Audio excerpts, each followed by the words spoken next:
ఒక మనిషి 59 ఏళ్లకి political party పెట్టాడు. 9 నెలల్లో చీఫ్ మినిస్టర్ అయ్యాడు.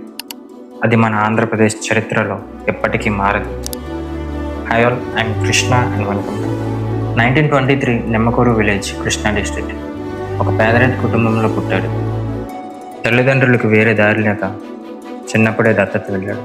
డిగ్రీ చేసి కోవేటెడ్ సబ్ రిజిస్ట్రార్ పోస్ట్లో జాయిన్ అయ్యాడు. కానీ 3 వారాల్లో జాబ్ వదిలేశాడు. స్క్రీన్ మీద 17 సార్లు లార్డ్ కృష్ణ అయ్యాడు. జనాలు అతనిని దేవుడు అని నమ్మారు. లిటరల్లీ టెంపుల్స్లో ఎన్టీఆర్ ఫొటోస్ పెట్టారు. 59 ఏళ్లకి తెలుగుదేశం పార్టీ పెట్టాడు. 9 నెలల్లో ఆంధ్రప్రదేశ్ హిస్టరీలో మొట్టమొదటిసారి నాన్ కాంగ్రెస్ చీఫ్ మినిస్టర్ అయ్యాడు.